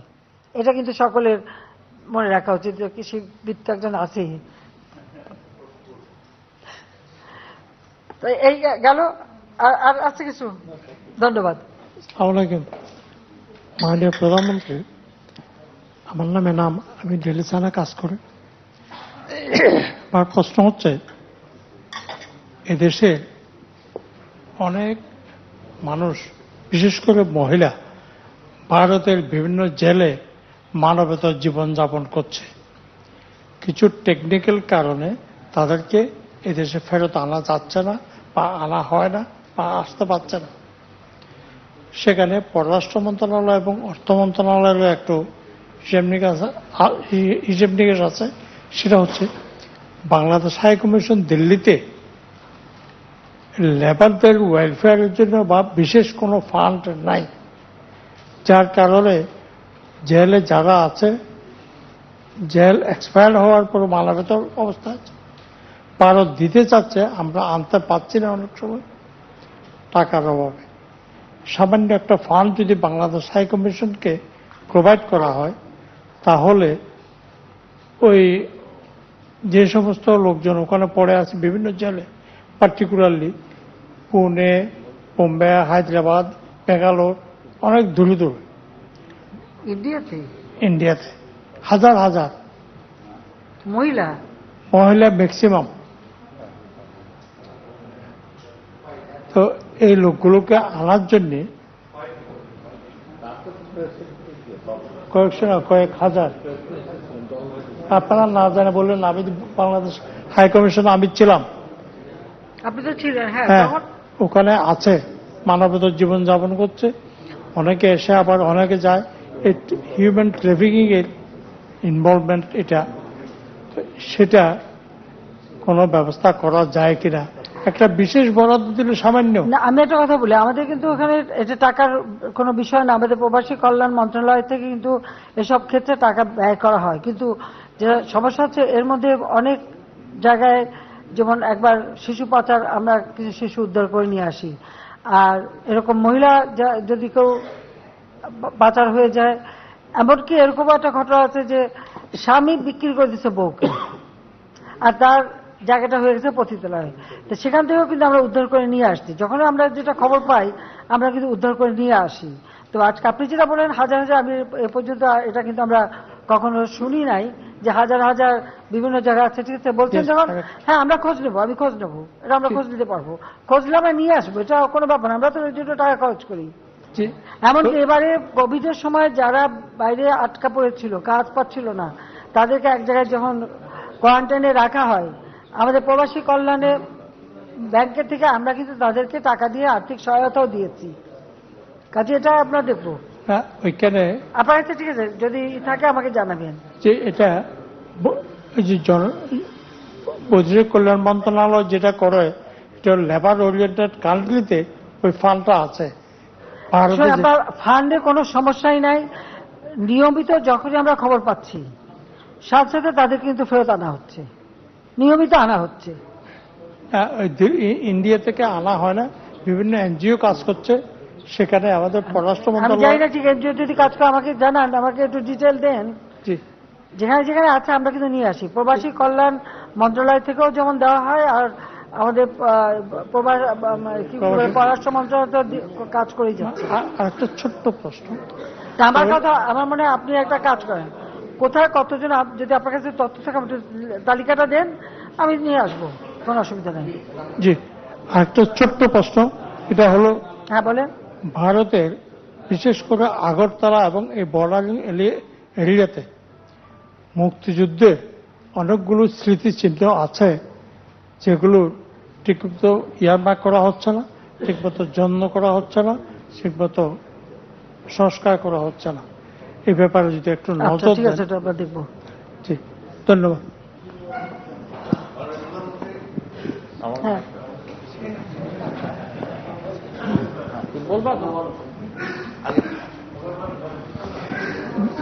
মাননীয় প্রধানমন্ত্রী, আমি প্রথমে এই পিতলের তারের এপারের একজনকে আপনার এখানে নিয়ে যাওয়ার জন্য সাংবাদিক সমাজের পক্ষ থেকে আমি এমিরেটাস এডিটর নাইমুল ইসলাম খানকে আপনার প্রেস সচিব হিসেবে নিয়োগ দেওয়ায় এডিটর্স গিল্ড এবং বৃহত্তর সাংবাদিক সমাজের পক্ষ থেকে আপনাকে অভিনন্দন জানাচ্ছি। মাননীয় প্রধানমন্ত্রী, আমরা এবার প্রথমবারের মতো 8 জন সম্পাদক এবং অন্তত 50 জন সাংবাদিক আমরা আপনার এই এন্টোরেজ এবং কাভারেজের জন্য ছিলাম, এবং আপনার 24 ঘন্টায় আপনার অসংখ্য প্রোগ্রামের সাথে আমরা তাল মিলাতে পারিনি। তবে আমরাও চেষ্টা করেছি সেকেন্ড ট্র্যাকে আমাদের সমাজ, যারা সুশীল সমাজ বা পিপল টু পিপল কন্ট্যাক্ট বাড়ানোর জন্য আমরা রাতে প্রেস ক্লাবে একটা বড় আয়োজন করি। সেখানে আমাদের দেশের এবং ওদের মিলে প্রায় 150 সাংবাদিকরা একত্রিত হয়েছিলাম, এবং সবাই আপনার শুভাকাঙ্ক্ষী। এবং মাননীয় পররাষ্ট্রমন্ত্রী তদানীন্তন তথ্যমন্ত্রী তিনি জানেন, জাতীয় প্রেস ক্লাব, দিল্লি জাতীয় প্রেস ক্লাব, ইন্ডিয়া জাতীয় প্রেস ক্লাবে বঙ্গবন্ধুর একটা বিশাল 6 ফুট আকৃতির ছবি টানানো হয়েছে, যেটা তারা আশা করে আপনি একদিন দেখতে যাবেন, এবং আমরা সবাই এর সামনে দাঁড়িয়ে ছবি তুলেছি।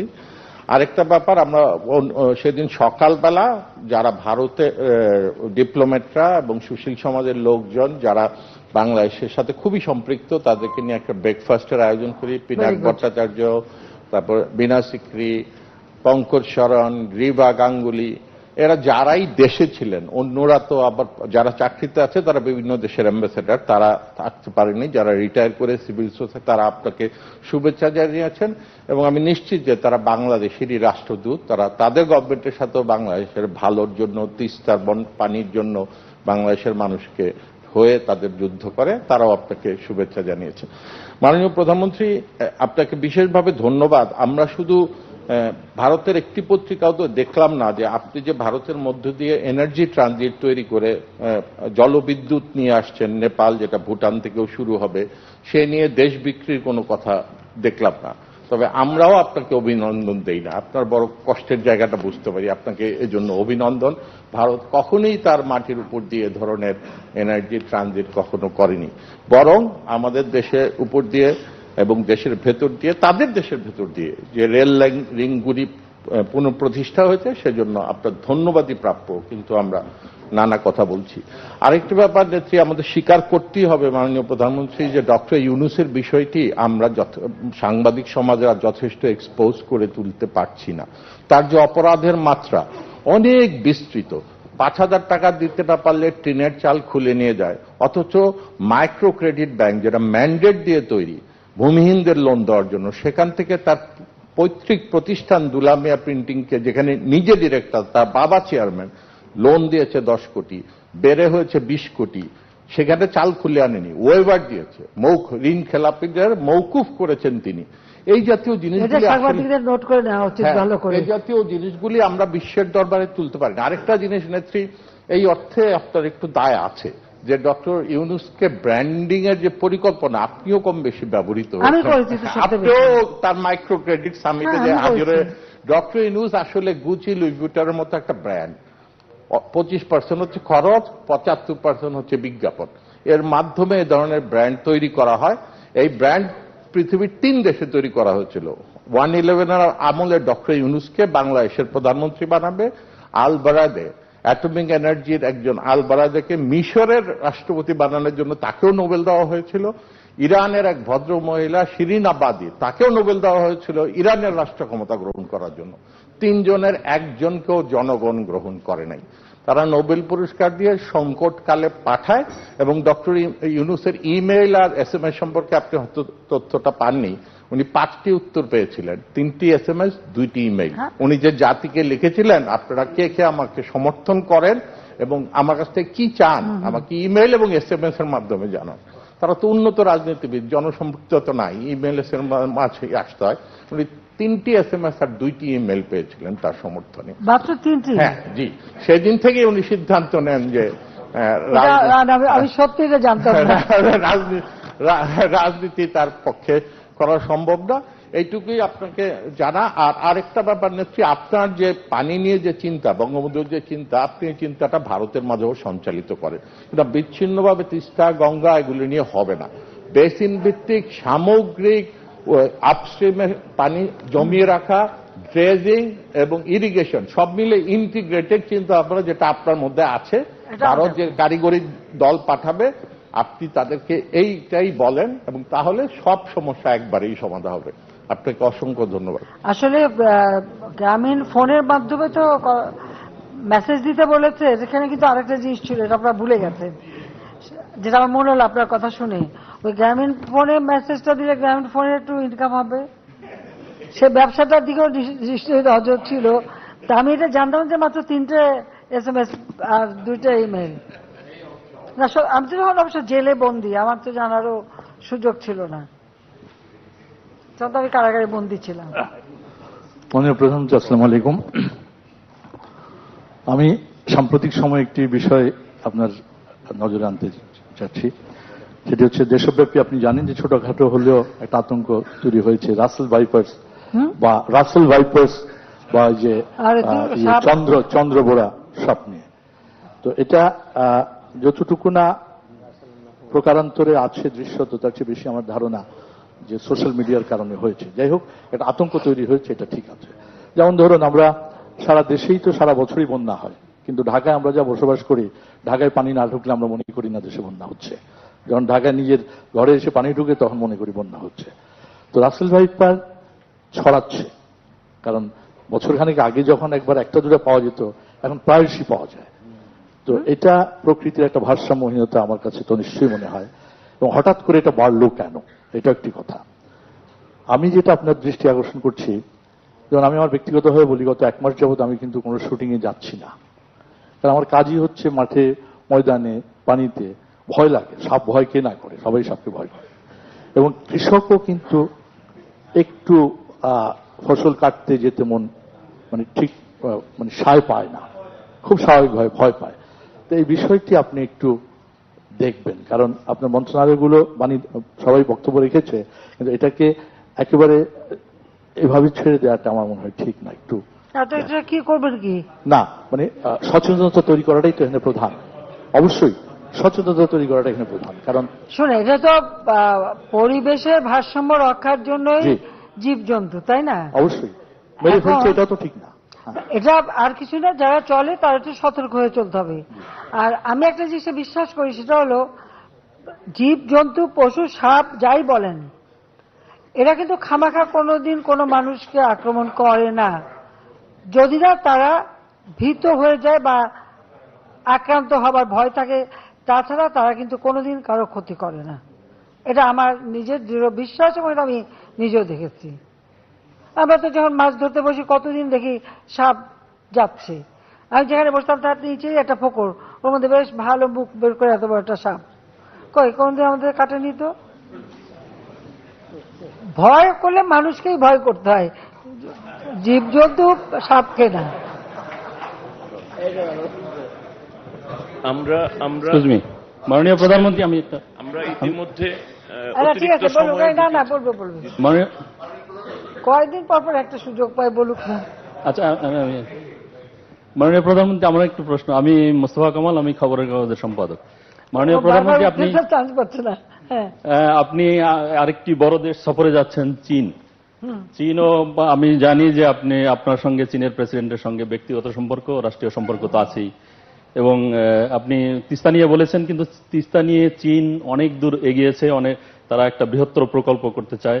এখন ইন্ডিয়ারও আগ্রহ, আপনি এটাকে কি করবেন? এবং আমাদের দেশে এক ধরনের আছে যে আপনি চীনের দিকে বেশি ঝুঁকছেন না ইন্ডিয়ার দিকে, এবং একটা নিন্দুকেরা বলে যে আপনি চীনের দিকে বেশি ঝুঁকলে একটু আপনি প্যাচে পড়বেন, আবার ইন্ডিয়ার দিকে বেশি ঝুঁকলে চীন আপনাকে ভালো করে আপনাকে কোনোভাবেই আগাতে দেবে না, এরকম এক ধরনের আছে আমাদের মধ্যে আর কি। তো এইটাকে আপনি কিভাবে ট্যাকেল দিবেন, এই জিনিসটা যদি একটু ডিটেইলে বলেন। আচ্ছা, এখানে আমি একটা কথা জিজ্ঞেস করতে চাই যে এই যে আমরা এ পর্যন্ত জাতির পিতা বঙ্গবন্ধু শেখ মুজিবুর রহমান আমাদের যে পররাষ্ট্র নীতিমালা দিয়ে গেছেন, সকলের সাথে বন্ধুত্ব, কারোর সাথে বৈরিতা নয়, এই নীতি মেনেই কিন্তু আমি আজকে, এটা আমার টানা ৪র্থবার, আর আগে ছিল 5বার, পঞ্চম আমি রাষ্ট্র পরিচালনা করছি, বা আমি বিরোধী দলের নেতা হিসেবে পার্লামেন্টে ছিলাম। আমি তো এই নীতিটা মেনেই কিন্তু চলে যাচ্ছি, এগিয়ে যাচ্ছি। কখনো কিন্তু এই প্রশ্নটা আসেনি যে কোথায় ব্যালেন্স কম হলো, কোথায় কি হলো, এটা কিন্তু আসেনি। এসেছে বলেন, আপনারা এটা কোনো কিছু পেয়েছেন না। সকলের সাথে বন্ধুত্বপূর্ণ সম্পর্ক রাখার ফলে এই বন্ধুত্বপূর্ণ সম্পর্ক আপনাকে যে সুযোগটা দিচ্ছে, দেশের উন্নয়ন করার একটা সুযোগ দিচ্ছে। তা আমার কাছে এটাই সব থেকে বেশি গুরুত্ব, যে আমার দেশের মানুষের কল্যাণে, মানুষের উন্নয়নে, এবং বিশেষ করে দেশটাকে উন্নয়ন করার জন্য যার সঙ্গে যতটুকু বন্ধুত্ব দরকার আমি সেটা করে যাচ্ছি। এবং ভারতের সাথে আমাদের বন্ধুত্ব, কারণ ভারত আমাদের হচ্ছে চরম দুঃসময়ের বন্ধু। 1971 সালে মহান মুক্তিযুদ্ধে তারা কিন্তু আমাদের মুক্তিযোদ্ধাদের সাথে রক্ত দিয়ে আমাদের স্বাধীনতা এনে দিয়েছে, কাজে তাদের স্থানটা সবসময় আমাদের কাছে গুরুত্বপূর্ণ। আবার চীনের যে উন্নয়নটা, চীন যেভাবে নিজেদেরকে উন্নত করেছে, সেখান থেকে অনেক কিছু শেখার আছে, কাজে সেগুলি চিন্তায় রেখেই কিন্তু আমরা সেই সম্পর্ক বজায় রেখে যাচ্ছি। এখানে আপনার কেউ মনে করলো যে এদিকে ঝুঁকলাম না ওদিকে ঝুঁকলাম, এই ঝুঁকাঝুঁকির ব্যাপারে কিন্তু আমার নাই। আমি কিন্তু ওই যে সকলের সাথে বন্ধুত্ব, কারোর সাথে বৈরিতা নয়। আমাকে অনেকে জিজ্ঞেস করে, এমনকি বিদেশিও অনেকে বলে যে আপনি কিভাবে ব্যালেন্স করেন, বলে ব্যালেন্স করার কথা না, কারণ তাদের দুই দেশের মধ্যে কি সম্পর্ক সেটা তাদের ব্যাপার, আমি সেখানে নাক গলাই না। আমি আমার সকলের সাথে বন্ধুত্ব রেখে আমার দেশের কল্যাণে, দেশের উন্নয়নে আমি কাজ করি, এবং সেটা আমরা করে যাচ্ছি। কাজে এটা নিয়ে দুশ্চিন্তার কিছু নাই। আমি আপনাদের বলে দিচ্ছি, কোনো দুশ্চিন্তা নাই। ভারতে আমি গিয়েছি, সেখানে আমাদের সাথে এতগুলি প্রায় 10টা মতো এমইউ এবং সমঝোতা স্মারক এবং রিনিউ আমরা করলাম। তারপরে তিস্তা নিয়ে প্রস্তাব তো অনেক আসে, যে কোনো, আমি এখানে একটা কথা আপনাদের ভালোভাবে বলতে চাই, আপনারা নিশ্চয়ই এটা লক্ষ্য করেছেন যে যেখান থেকে যে প্রস্তাবই আসুক না কেন, সেই প্রস্তাবটা কতটুকু আমার দেশের জন্য প্রযোজ্য, যে টাকাটা আমি লোন করব সেটা শোধ দেওয়ার মতো সক্ষমতা আমার আছে কিনা, আর এই যে প্রজেক্ট আমি নেব সেই প্রজেক্ট সম্পন্ন হবার পর তার রিটার্ন কি আসবে, সেখান থেকে আমার দেশের মানুষের কল্যাণে কতটুকু কাজে লাগবে, সেটা বিবেচনা করেই আমরা প্রত্যেকটা কাজ করে থাকি। এখন আমাদের 54টা নদীর পানি বন্টনে ভারতের সঙ্গে আমাদের দীর্ঘদিনের একটা সমস্যা রয়ে গেছে, এবং এখানে শুধু ভারত না, ওদিকে আবার তার উপরে আবার চীনও কিন্তু পানি তুলে নেওয়ার একটা ঘটনা আছে। এ ধরনের কিছু, যেহেতু আমাদের হিমালয় রেঞ্জের যে নদীগুলি চলে আসে, এই নদীগুলি নিয়েই কিন্তু নানা ধরনের দ্বন্দ্ব আছে, সমস্যাও আছে, আবার সমাধানের পথও আছে। সেই ক্ষেত্রে আমরা মনে করি যে যেহেতু তিস্তা পানি নিয়ে আমরা বারবার দাবি করছি, তো তিস্তা প্রজেক্ট আমরা যেটা নিয়েছি, এই প্রজেক্টটা যদি আমরা করি, আমাদেরকে চীন তারাও এই প্রস্তাব দিয়েছে, ভারতও প্রস্তাব দিয়েছে, অবশ্যই আমি এটা বিবেচনা করব কোন প্রস্তাবটা করলে পরে আমার দেশের মানুষের কল্যাণে আসবে আমি সেটাই গ্রহণ করব। কোন প্রস্তাবটা নিলে আমার মানে লোন কতটুকু নিলাম, কতটুকু আমাকে শোধ দিতে হবে, দিতে কতটুকু পারবো, এসব কিছু বিবেচনা করেই তো আমাদের করতে হবে। সেক্ষেত্রে ভারত যখন বলেছে তারা করতে চায় এবং তারা টেকনিক্যাল গ্রুপ পাঠাবে, অবশ্যই তারা আসবে, আমরা যৌথভাবে সেটা দেখব। চীনও একটা ফিজিবিলিটি স্টাডি করেছে, ভারতেও একটা করবে, করে আমরা আমাদের কাছে যেটা সব থেকে বেশি গ্রহণযোগ্য লাভজনক আমরা সেটাই করব। আর যেহেতু ভারতের সাথে আমাদের তিস্তা পানির দাবিটা অনেক দিনের, তো ভারত যদি আমাদের তিস্তা প্রজেক্টটা করে দেয় তাহলে আমাদের সব সমস্যাই তো সমাধান হয়ে গেল। তো সেটাই আমার জন্য সব বেশি সহজ হলো না? আপনারা নিজেই বিবেচনা করে দেখেন। কাজে ভারত যখন এগিয়ে আসছে, আমরা এটাই মনে করি যে ভারতের সাথে যদি আমরা এই তিস্তা প্রজেক্টটা করি, সেটা আমার দেশের এই পানি নিয়ে আর প্রতিদিন প্যাঁ করতে হবে না, আমরা সেই সুবিধা পাবো। কাজে আমি তো কোনো সমস্যা দেখি না। আমি ভারতে প্রাইম মিনিস্টার মোদী যখন আমাকে দাওয়াত দিলেন তার শপথ অনুষ্ঠানে যেতে, আমরা গেলাম। তারপরে তিনি রাষ্ট্রীয় সফরে দাওয়াত দিলেন, আমি রাষ্ট্রীয় সফরও করে আসলাম। চীন আমাকে দাওয়াত দিয়েছে, আমি চীনে যাব। আমি যাব না কেন? আমার বাংলাদেশ সভরেন দেশ, আমি সবার সাথে বন্ধুত্ব নিয়ে চলবো। কার কি ঝগড়া সেটা তাদের সাথে থাকে, আমার না। আমার দেশের মানুষের কতটুকু উন্নতি করতে পারি সেটাই আমার কাজ। এইবার অনেকক্ষণ পরে চান্স পেয়েছে, বলো।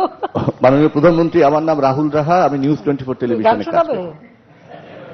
আপনাকে একটা গানের লাইন মনে পড়লো বলে মাইক্রোফোনটা ধরলাম।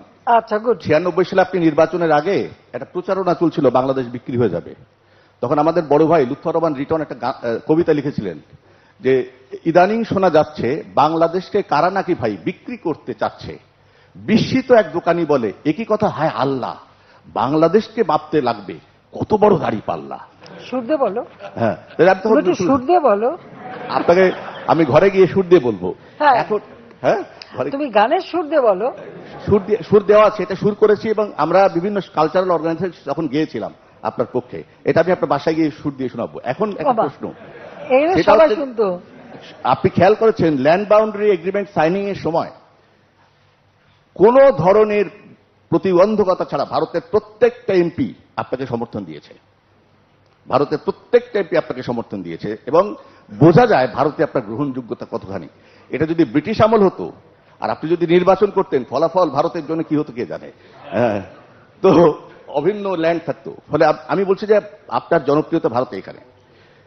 বহুদিন ধরে আমরা বিবিআইএন এর কথা শুনেছি এবং আমার খুব ইচ্ছা যে ঢাকা থেকে, আমি প্রায় 20 বছরের মতো লাইসেন্স নিয়ে বসে আছি, ঢাকা থেকে গাড়ি চালিয়ে আমি একটু পোখারায় যাব, হিমালয়ের কাছে যাব।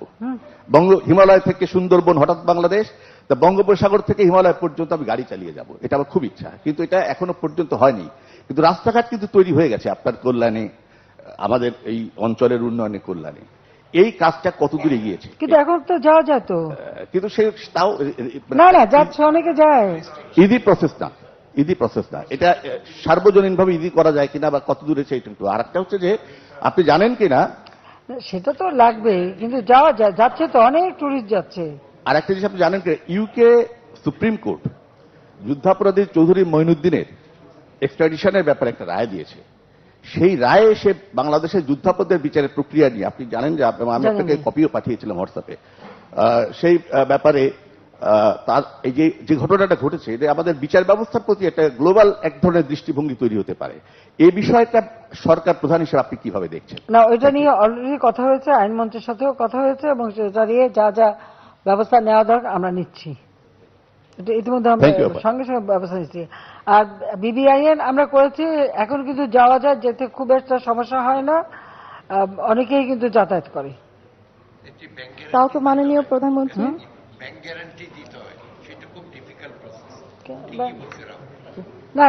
ব্যাংক গ্যারান্টি কিসের ব্যাংক গ্যারান্টি? কিসের ব্যাংক গ্যারান্টি? আপনি গাড়িটা নিয়ে যাচ্ছেন না, গাড়িটা আবার ফেরত আনবেন, এইটুকু গ্যারান্টি, এত কিছু না। এটা তো খুব স্বাভাবিক না, এটা পৃথিবীর বহু দেশে আছে। আমি যখন ইটালিতে ছিলাম, পাশে যুগোস্লাভিয়া, প্রতি সপ্তাহে একদিন করে যে কোনো লোক যুগোস্লাভিয়া থেকেও বাংলাদেশে আসতে, মানে ইটালি আসতে পারতো, ইটালি থেকেও যেতে পারতো।